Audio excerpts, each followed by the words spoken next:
Well, I think there is no doubt that we're spending more time on politics than before. I think we still spend more time on policies, but that we do feel in the PAP that we have to spend the time on politics because you must win the politics. Otherwise, the policies cannot run.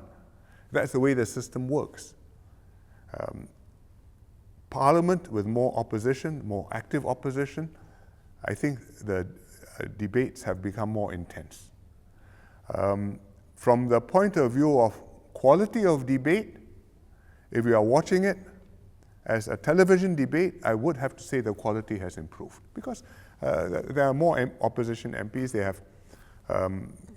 They come with prepared positions. They have coordinated amongst themselves. They make their pitch. The government replies. From the point of view of government, has it improved people's understanding of issues and enlightened issues and enlightened the public? The answer is mixed.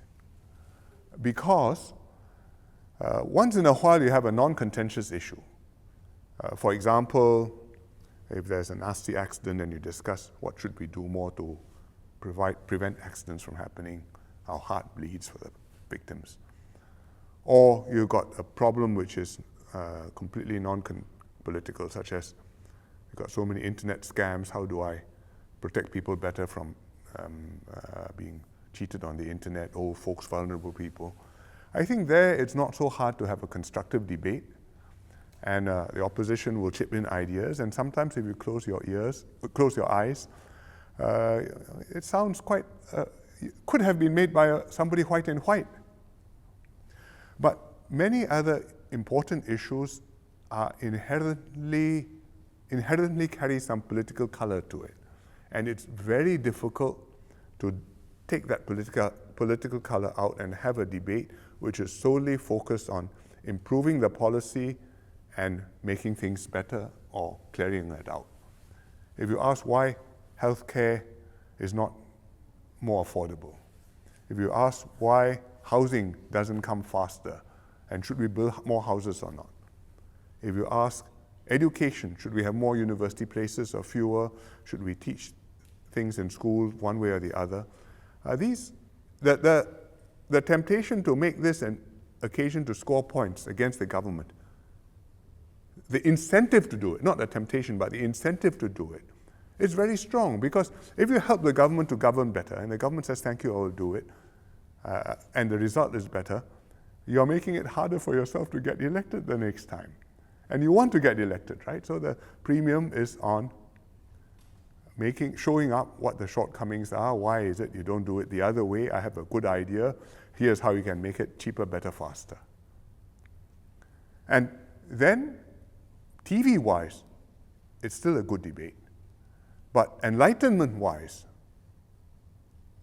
and productivity-wise, I'm not so sure. You may have to go through it because some of these arguments will be out there, the views will be there, you have to deal with them, you have to rebut it.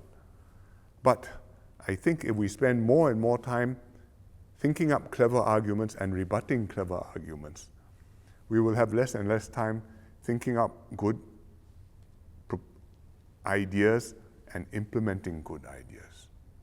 And if the trend is that I want more and more check and balance and more alternative voices, and still I want a PAP government, you're inevitably going to weaken the government in terms of the energy it has to work on policies that benefit Singaporeans, in terms of its ability to assemble a team which is up to scratch to deliver a high-quality government to Singaporeans.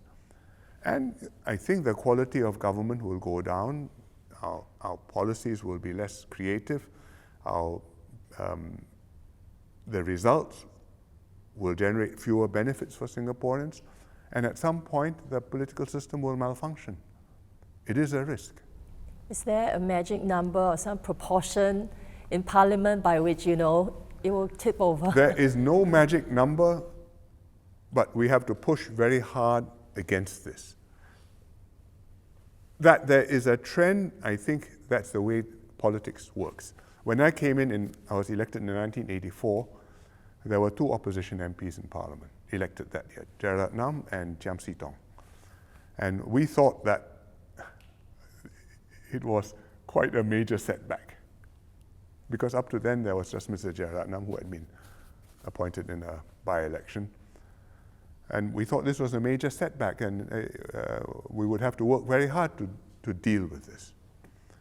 Well, we were able to hold the line, and after Mr. Goh Chok Tong took over, he had the general election in 1991, and you may or may not remember, but in that general election, the opposition contested very few of the seats.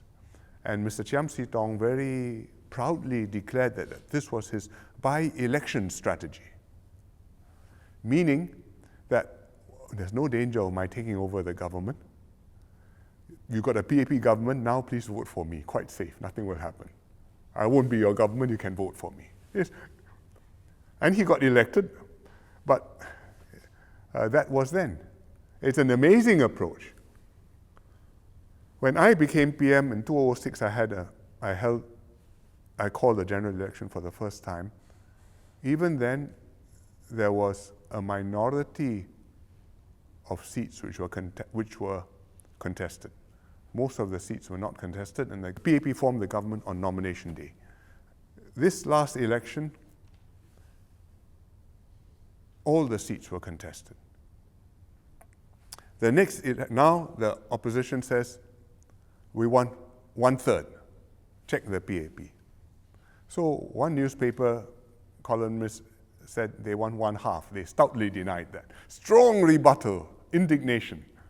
We don't want 1/2. Why so indignant? Shock and awe. Because they want people to feel it's quite safe. Just move a little bit further along the slope. No harm, nothing will happen.